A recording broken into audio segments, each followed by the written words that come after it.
Anxiety is a silent companion in many lives. It hides behind smiles, behind long work hours, behind sleepless nights and endless scrolling. For millions across the globe, it feels like a storm that never ends, spinning thoughts, shallow breaths, and the tight grip of fear over the heart. But over 2,500 years ago, a gentle voice offered a different way, a path not of escape, but of awakening. That voice belonged to Siddhartha Gautama, the Buddha. The Buddha did not promise a life without pain. What he offered was deeper, freedom from suffering through understanding, through mindfulness, and through seeing clearly. His teachings did not treat anxiety as an enemy to be destroyed, but as a teacher. A signal. A turning point on the path of spiritual growth. In this video, we explore the one Buddhist thought that destroys anxiety.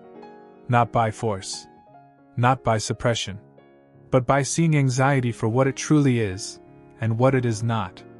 We'll walk through timeless wisdom that reveals how anxiety is born, how it grows, and how, through one shift in perception, it can begin to dissolve. If you're someone seeking emotional clarity, inner peace, or spiritual grounding, especially in this noisy, aging world, this message is for you. Whether you're sitting quietly with tea or walking alone under the sky, let this be your moment to pause. Together, let us walk through the gate of awareness. Toward a life with less fear, more freedom, and the calm clarity that arises not from control, but from letting go. To truly understand how to free ourselves from anxiety, we must first ask, what is anxiety, according to the Buddha's teachings? Anxiety, from the perspective of Buddhism, is not simply a fleeting emotion or a diagnosable condition. It is a manifestation of deeper mental habits rooted in clinging, craving, and resistance. It arises not from the world outside, but from the mind's reaction to that world. The Buddha identified this reaction as tanha, or craving, a deep thirst that compels us to grasp for security, permanence, or certainty in an impermanent world. Anxiety is, therefore, not the cause of suffering, but the result of our struggle to control the uncontrollable. This insight is made beautifully clear in the Dhammapada, where it is said, "From craving springs grief, from craving springs fear. For him who is wholly free from craving, there is no grief. Whence then fear?" This verse reveals the heart of Buddhist understanding.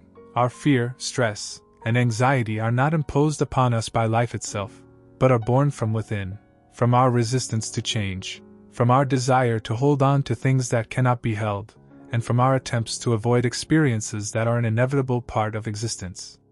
Buddhism teaches that all things, emotions, thoughts, bodies, relationships, are impermanent. This principle of anicca, the universal law of change, is not just a philosophical idea, it is a truth that, once fully understood, changes how we relate to anxiety itself. When we forget that everything in life is transient, we begin to suffer. We grow anxious because we believe we must protect what we love from changing, or that we must shield ourselves from discomfort, loss, or uncertainty. But the more we try to control the future or preserve the present, the more anxious we become, because deep down, we know that we cannot stop the flow of time or the nature of impermanence. Anxiety, then, becomes the internal signal that we are resisting life as it truly is. Rather than accepting the present moment, we drift into imagined futures filled with what-ifs and worst-case scenarios. This is not a flaw, according to the Dharma. It is a human habit, born of ignorance, and it can be gently understood and released. The Buddha did not teach that we should fight our anxiety, suppress it, or deny its existence. Instead, he taught that we should observe it with awareness and compassion. Anxiety can become a doorway to insight if we allow ourselves to see it clearly. It often begins with a thought, perhaps about the future, about failure, about loss, which then triggers a sensation in the body, such as tightness in the chest or a racing heartbeat. That sensation fuels more thoughts, which deepen the anxious state, creating a loop driven by fear and resistance. By watching this process unfold with mindful presence, we begin to interrupt it. The practice of mindfulness offers a refuge from the chaos. When we breathe, when we bring our attention back to the body, when we observe thoughts without following them, we step out of the whirlwind and into awareness. The Buddha once compared the anxious mind to a wild monkey, always leaping from one branch of thought to another, restless and unsettled. But even the monkey can be calmed, not through control or suppression, but through steady attention and compassion. The practice of calming the mind is not about eliminating thoughts, but about returning, again and again, to the present. In this sense, anxiety becomes not an enemy, but a messenger. It reminds us that the mind has wandered into the future, into imagined catastrophes, into craving for safety. The true antidote to anxiety, then, is not found in endless attempts to fix the external world or achieve constant reassurance, but in anchoring ourselves in the truth of the present moment. The present, no matter what it holds, is always manageable. It is only when we leave it, when we try to predict or control what comes next, that fear and anxiety grow. Through the gentle, repeated practice of mindfulness, we learn to see anxiety not as a flaw or a failure, but as a teacher. It points us toward what we have forgotten, that peace is always available here and now, when we stop grasping and simply allow ourselves to be. Now that we understand what anxiety truly is from a Buddhist perspective, we must turn to an even deeper question: why do we suffer at all? And what does it really mean to let go? According to Buddhist wisdom, the root of suffering is not found in the world itself, but in our relationship to it, in our clinging, in our resistance, in our attachments. This truth lies at the heart of the Four Noble Truths, where the Buddha taught that all suffering, whether subtle or intense, arises from craving, not only for pleasure or material comfort, but for certainty, identity, approval, permanence. We suffer because we hold on to the past, to ideas, to expectations, to our sense of control. In this holding on, we create tension, fear, and anxiety. And yet, the more tightly we grip, the more we burn. As the Buddha so vividly illustrated, everything we cling to is like a rope made of fire, and the tighter we cling, the deeper the pain. In our effort to feel safe, we often clutch at illusions. We imagine the worst outcomes, relive our past mistakes, rehearse future failures, and believe that by holding on to these thoughts, we can somehow control what happens next. But all of this is suffering born of attachment. Letting go, in the Buddhist sense, is not an act of abandoning or ignoring, but a profound spiritual release. It is not cold detachment, but warm non-attachment, the gentle art of no longer grasping at what cannot be held. The Dhammapada offers this radiant wisdom: let go of the past, let go of the future, let go of the present. With a heart free of all, cross over to the other shore. This verse is not about apathy, it is about freedom. It tells us that anxiety is not born from the moment itself, but from our attachment to what we wish it could be. When we cling to time, replaying yesterday, fearing tomorrow, or trying to hold on to today, we become unbalanced, pulled away from the peace that is only ever found in the now. In Buddhism, the present moment is not just a neutral space between the past and future. It is the gateway to inner peace, to awakening. Anxiety cannot thrive in true presence, because it feeds on the unreal, on what might be, what could go wrong, what is missing. Letting go, then, is a return, again and again, to the present, to this breath, to this step.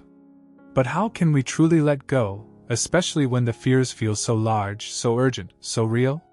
The journey begins not with force, but with gentle awareness. We observe, we watch how the mind tightens in uncertainty, how the body braces in fear, how our thoughts spin in search of answers. We name the tension without judging it. We notice the craving for control, the attachment to outcome, and in that noticing, we create a space. Letting go is not something we do once. It is a practice. A daily, moment-by-moment invitation to soften. To stop resisting the flow of life, and instead float with it. As the Buddha often taught, peace comes not from changing the world, but from changing how we relate to it. We do not need to suppress anxiety or make it disappear. Instead, we stop feeding it. We turn inward toward stillness. And as we do, the suffering slowly begins to unravel. We begin to breathe more freely. We open ourselves to joy, to trust, to spaciousness. The flame of anxiety, once so fierce, begins to fade, not because it was defeated, but because it was gently released. In the simple yet transformative act of letting go, we discover the essence of spiritual growth and the path to lasting peace of mind. This is the promise of the Dharma, not escape, but liberation. Not struggle, but surrender. Not numbness, but profound clarity. Having explored why we suffer and how letting go begins to free us from anxiety, we now turn to a truly transformative insight. One single thought that has the power to change your entire relationship with fear. In Buddhist teaching, some of the most profound truths are also the most simple. Among them is one powerful reflection from the Anatta-lakkhana Sutta, where the Buddha introduced the concept of anatta, the principle of non-self. He taught that the things we typically cling to as part of our identity, our thoughts, emotions, beliefs, and even our fears, are not truly who we are. They are not permanent. They are not self. They are simply passing conditions, like clouds drifting across an open sky. And from this understanding comes one liberating thought that can break the cycle of anxiety the moment it arises. This is not me. This is not mine. This is not who I am. These simple yet powerful words point to a fundamental truth, that we are not defined by what we feel. When we experience anxiety, it is common to say, "I am anxious," as if the feeling has become our entire identity. But in doing so, we give the fear power. We let it take root in our sense of self. The moment we believe we are the fear, we become entangled in it. But what if we stopped identifying with the fear altogether? What if we simply recognized anxiety is arising? In that subtle shift, everything begins to change. We create space between the awareness and the emotion. We stop being the storm and become the sky that holds it. In Buddhism, this is the essence of mindfulness, the ability to observe what arises in the mind without becoming it. That one single thought, "This is not me," invites that kind of awareness. It interrupts the automatic identification with fear and reminds us of our deeper nature. We are not the anxious thought. We are the stillness that sees it. We are not the racing heartbeat or the tight chest. We are the awareness that holds all of it in compassion. This shift in perception does not suppress fear or push it away. Instead, it welcomes it without clinging. It observes without judgment. And in that spacious awareness, the fear begins to dissolve on its own. The Buddha taught that when we understand the nature of selflessness, the mind grows quiet. There is no longer a need to resist or control. Fear becomes just another passing event in consciousness, not a threat, not an identity, not a flaw. Just a wave rising and falling. When you feel anxiety arise, try placing your hand over your heart and softly whisper to yourself, "This is not me. This is not mine. This is not who I am." Let the words be an anchor, returning you to the present moment, to the truth that you are not defined by your fear. You are the witness, calm, aware, spacious. This is not a denial of what you feel, but a deeper recognition of who you truly are. Buddhism doesn't ask us to run from fear.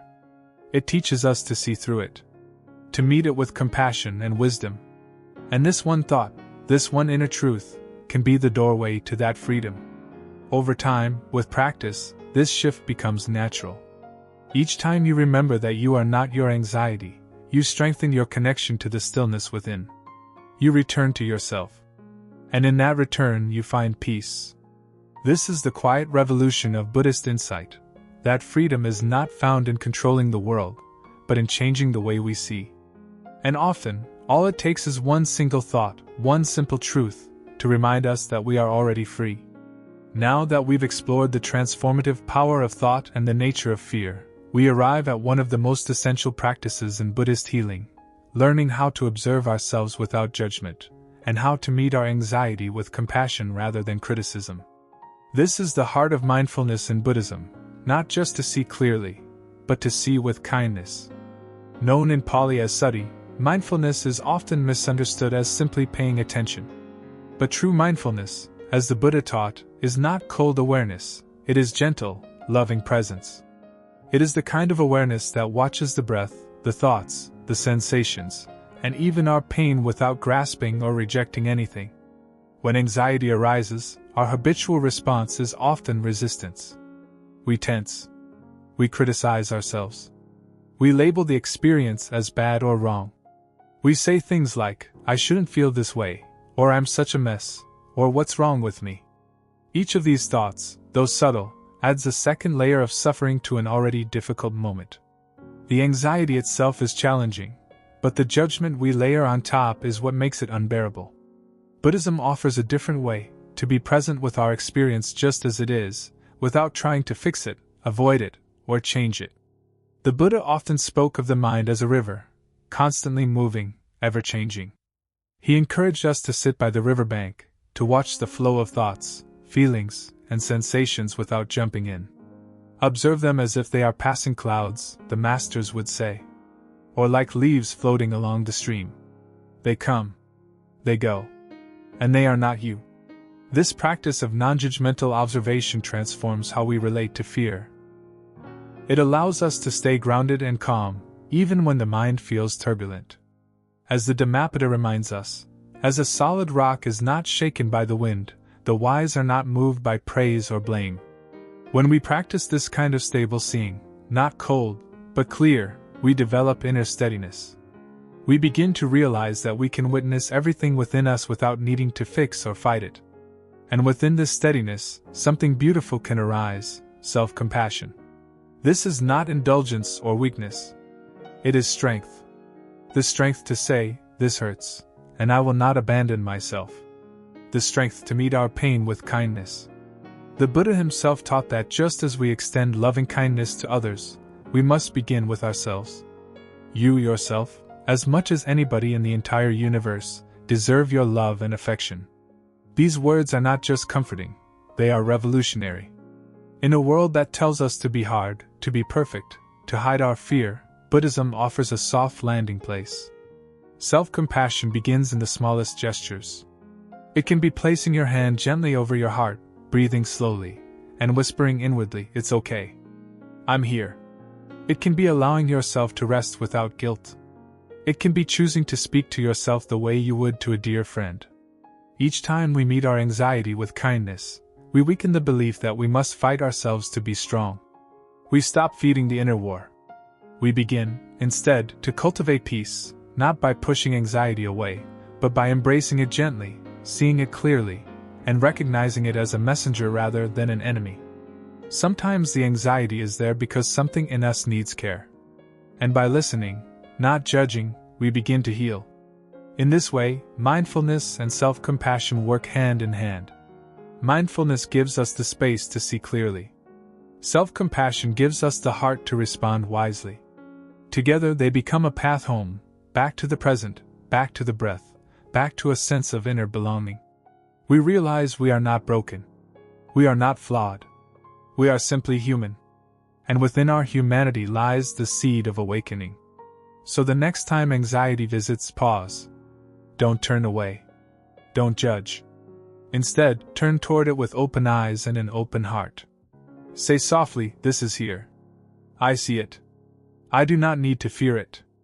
I do not need to fix it. I will be here with myself, just as I am." And in that presence, you will find something deeper than peace. You will find wholeness. Now that we've explored self-compassion and the gentle art of observation, let's turn to something incredibly practical and immediate, a simple mindfulness technique you can use anytime, anywhere, to return to peace. This practice does not require a quiet room, a meditation cushion, or a retreat in the mountains. It requires only you, your breath, and your willingness to pause. In Buddhist teachings, mindfulness is the gateway to inner stillness, not through escape, but through presence. And one of the most accessible techniques that brings us back to peace, again and again, is the practice of 3 conscious breaths. It sounds almost too simple to be powerful, but in truth, this practice can shift everything in just a few seconds. Here's how it works. The moment you notice tension, fear, or overwhelm, you pause. You bring your attention fully to the breath.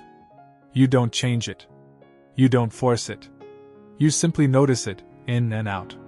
1, 2, 3. And with each breath, you bring your awareness gently to the sensations, the coolness of the air as it enters your nostrils, the rise and fall of your chest or belly, the feeling of being supported by the ground beneath you. These 3 breaths are not just an exercise, they are an invitation. An invitation to return home to your body, to this moment, and to a deeper sense of being. In the Buddhist tradition, the breath is often called the anchor, because it grounds us when the storms of the mind try to carry us away. When anxiety comes rushing in, it's like a wave pulling us out to sea. But the breath is always here, always now, always steady. And when we place our awareness on the breath, even for 3 slow, intentional cycles, we begin to remember that we are not the wave. We are the ocean. The breath helps us shift out of mental chaos and into embodied awareness. It brings us out of our heads and into our hearts. With practice, this technique becomes a sacred pause, a moment where we step out of reaction and into presence. In those few seconds, something miraculous can happen. The racing thoughts begin to slow. The body softens. The nervous system calms. And we remember, I am here. I am safe. I am alive. The Buddha once said, the past is already gone, the future is not yet here. There's only one moment for you to live, and that is the present moment. The practice of 3 conscious breaths brings us into that moment. It is the doorway through which we return, not just to the now, but to ourselves. This technique can be practiced anywhere, in the middle of a meeting, while doing the dishes, standing in a grocery line, or lying awake at night. It doesn't need a perfect setting. It just needs your attention. You may find it helpful to add a gentle phrase with each breath, such as, breathing in, I calm my body. Breathing out, I smile. Or inhale peace. Exhale tension. These simple words can deepen your experience and gently guide your awareness inward. Over time, this practice becomes more than a technique, it becomes a habit of peace. It teaches your nervous system that it can rest. It shows your heart that calm is always available, no matter what is happening around you. The beauty of this practice lies in its simplicity. You do not have to fix anything. You do not have to solve your problems. You simply come back. To the breath. To the moment. To the stillness that is always beneath the noise. And every time you do, you strengthen the muscle of mindfulness. You cultivate peace not as an idea, but as a lived experience. You begin to realize that peace is not something far away, it is here, right now, waiting in the breath. So whenever you feel lost, overwhelmed, or anxious, remember this, 3 conscious breaths. That's all it takes to begin again. To soften the moment. To return to yourself. To reclaim your inner calm. And in that pause, however brief, you will find the sacred, the quiet truth that you are more than your fear, more than your thoughts, more than your circumstances. You are awareness itself. And peace is your home. As we come to the end of this journey together, let us pause and reflect on all that we've uncovered, not merely as ideas to remember, but as truths to return to again and again.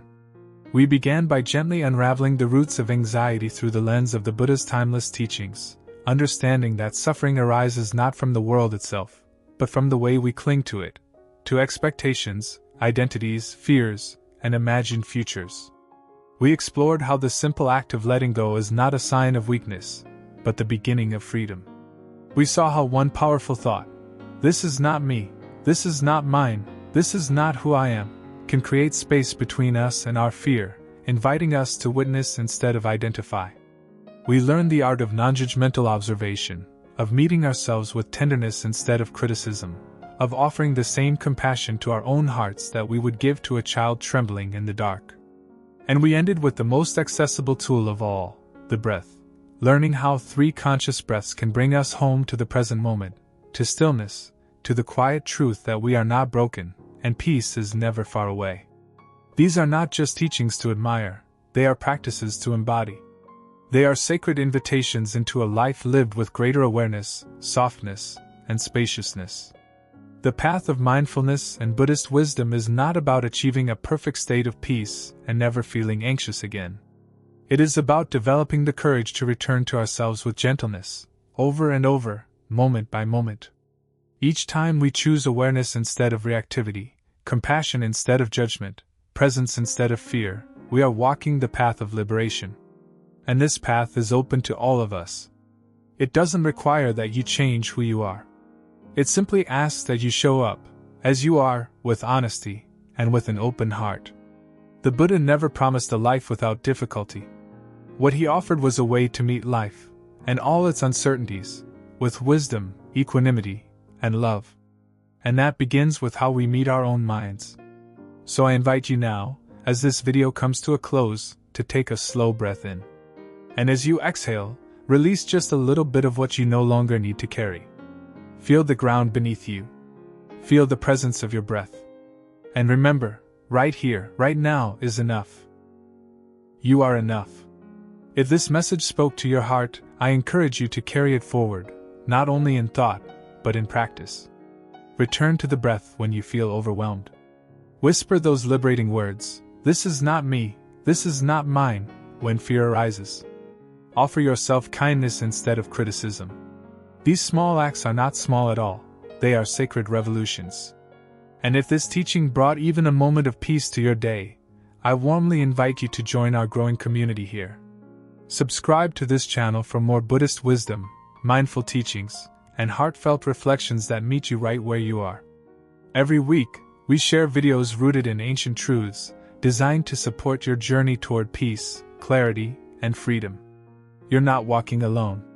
You're part of a global sangha, a spiritual community, of seekers, of souls who long to live with more awareness, more kindness, more truth. Feel free to leave a comment below and share what touched you, or simply say hello. Your presence is felt and valued. And if you know someone who is struggling with anxiety or seeking peace, share this video with them. It may be the light they've been searching for. As we part ways for now, may you be well. May you be peaceful. May you be free. May the wisdom of the Buddha guide your steps, may compassion soften your heart, and may you always remember that no matter what arises, you have within you the power to return, again and again, to stillness, to presence, to peace.